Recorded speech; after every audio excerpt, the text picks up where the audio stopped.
우리는 매일 아침 뉴스를 통해 수많은 숫자를 접합니다. 주가지수, 부동산 가격, 그리고 출산율. 하지만 우리가 가장 두려워해야 할 숫자는 따로 있습니다. 바로 대한민국 10대들의 사망 원인 통계입니다. 대한민국에서 청소년 사망 원인 1위가 자살이 된 지는 벌써 13년이 넘었습니다. 전쟁 중인 국가도 아닌 나라에서 가장 보호받아야 할 학생들이 스스로 생을 마감하는 비율이 세계 최고 수준이라는 사실은 이 사회가 이미 심각한 질병을 앓고 있음을 증명합니다. 더욱 충격적인 것은 통계의 질적 변화입니다. 과거에는 대학 입시를 앞둔 고등학생들이 주를 이루었다면 최근 5년 사이에는 10세에서 14세 사이, 즉 초등학교 고학년과 중학생의 자살률이 전례 없는 속도로 폭증하고 있습니다. 통계청 자료에 따르면 이 연령대의 자살 사망자 수는 과거에 비해 3배 이상 늘어났습니다. 아이들이 죽음을 고민하는 시점이 점점 더 빨라지고 있다는 뜻입니다. 우리는 흔히 요즘 애들은 멘탈이 약해서라거나 세상이 좋아지니 배부른 소리를 한다고 치부하곤 합니다. 하지만 데이터는 정반대의 사실을 말해줍니다. OECD 국가 중 대부분은 청소년 자살 예방을 위해 막대한 예산을 투입해 수치를 낮추는 데 성공했습니다. 하지만 유독 대한민국만이 독보적인 우상향 곡선을 그립니다. 이것은 아이들의 개인적인 나약함이 아니라 대한민국이라는 사회가 설계한 시스템의 결함입니다. 대한민국의 학생들에게 학교는 배움의 터전이 아닙니다. 그곳은 오직 소수의 승자만을 남기는 잔혹한 서바이벌 전장입니다. 우리는 아이들에게 꿈을 꾸라고 말하지만 동시에 남을 이겨야만 그 꿈 근처라도 갈 수 있다는 공포를 주입합니다. 이 비극의 핵심에는 상대평가와 등급제가 있습니다. 내가 90점을 맞아도 내 옆에 친구가 91점을 맞으면 나는 실패자가 되는 구조. 이 시스템 안에서 친구는 함께 성장하는 동료가 아니라 내가 딛고 올라서야 할 적이 됩니다. 이 과정에서 인간관계의 기본인 정서적 유대감은 파괴됩니다. 학교에서 고립된 아이는 괴로움이 닥쳤을 때 손을 내밀 곳이 없습니다. 친구에게 약점을 보였다가는 서열 다툼에서 밀려날까 두렵기 때문입니다. 더 나아가 만성적인 수면 부족은 아이들의 이성을 마비시킵니다.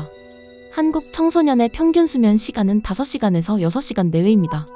뇌과학적으로 볼 때 수면이 부족한 뇌는 이성적 판단을 담당하는 전두엽 기능이 급격히 저하됩니다. 반면 감정을 담당하는 편도체는 극도로 예민해집니다. 작은 실패에도 세상을 다 잃은 것 같은 절망감을 느끼고 충동적으로 극단적인 선택을 하게 되는 생물학적 배경이 바로 여기에 있습니다. 아이들은 지금 뇌가 지친 상태에서 벼랑 끝으로 내몰리고 있는 것입니다. 현대 학생들의 자살을 논할 때 빼놓을 수 없는 것이 바로 디지털 고립입니다. 과거의 학교 폭력은 학교 담장을 넘으면 일단 멈췄습니다. 하지만 지금은 그렇지 않습니다. 스마트폰은 아이들에게 24시간 꺼지지 않는 감옥입니다. 카카오톡 단체방에서의 언어폭력, 익명 앱을 통한 인격 모독 등 아이들을 쉴 틈 없이 괴롭힙니다. 여기에 인스타그램과 틱톡 같은 SNS는 비교의 지옥을 완성합니다. 화면 속 타인들은 항상 행복해 보이고 맛있는 것을 먹으며 비싼 옷을 입습니다. 자신의 초라한 현실과 보정된 타인의 삶을 끊임없이 비교하며 아이들은 상대적 박탈감에 빠집니다. 심리학에서는 이를 FOMO, 소외되는 것에 대한 두려움이라고 부르지만 한국 학생들에게는 단순한 두려움을 넘어 존재 자체의 부정으로 이어지기도 합니다. 최근에는 온라인 커뮤니티를 통해 자해 방법이나 자살 동반자를 구하는 어둠의 네트워크가 활성화되고 있습니다. 우울함을 공유하며 위로받는 것처럼 보이지만 실상은 서로의 절망을 부추기고 구체적인 실행 방법까지 공유하는 위험한 공간으로 변질되었습니다. 디지털 환경은 이제 학생들에게 가장 치명적인 흉기가 될 수 있는 시대를 살고 있습니다. 많은 이들이 자살하는 학생들이 누군가를 원망하며 떠날 것이라 생각합니다. 하지만 실제 유서에서 가장 많이 발견되는 단어는 미안하다입니다. 왜 아이들은 죽는 순간까지 사과를 해야 했을까요? 이것은 한국 사회 특유의 부채감과 관련이 있습니다. 아이들은 부모가 자신을 위해 얼마나 많은 사교육비를 지출하는지, 얼마나 큰 희생을 하는지 너무나 잘 알고 있습니다.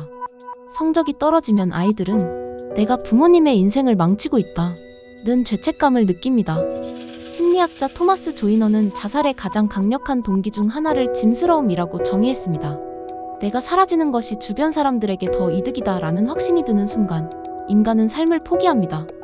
대한민국의 아이들은 어려서부터 자신의 가치를 성적이라는 숫자로 환산받으며 자랐습니다. 그 숫자가 낮아지면 자신의 존재 가치도 사라진다고 믿게 됩니다. 이번 시험 망치면 인생 끝이야 라는 인지적 왜곡은 부모와 교사 그리고 사회가 함께 만든 거대한 최면입니다. 국가는 무엇을 하고 있었을까요? 정부는 매년 수조 원의 예산을 교육과 복지에 쏟아붓는다고 말합니다. 하지만 현장의 목소리는 냉혹합니다. 학교마다 배치된 상담 교사 위클래스는 인력 부족으로 인해 제 기능을 하지 못합니다. 상담 교사 한 명이 돌봐야 할 학생이 수백 명에 달하는 상황에서 심층적인 정서 지원은 불가능에 가깝습니다. 더 비극적인 것은 낙인입니다.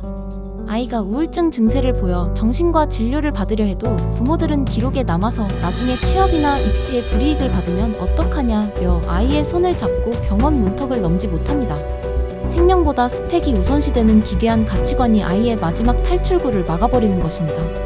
또한 사고가 발생한 뒤에야 부랴부랴 대책을 내놓는 행정 편의주의도 문제입니다. 자살 징후를 조기에 발견할 수 있는 교육은 형식적인 비디오 시청으로 대체되기 일쑤입니다. 아이들은 이미 죽음의 신호를 온몸으로 보내고 있지만 그 신호를 읽어낼 어른도 시간도 우리 사회에는 존재하지 않습니다. 최근 화제가 된 책 자살하는 대한민국에서 저자는 이 현상을 공동체의 자살이라고 규정했습니다. 학생들의 자살률이 높다는 것은 그 사회가 더 이상 재생산될 의지도 미래를 보호할 능력도 상실했다는 증거입니다.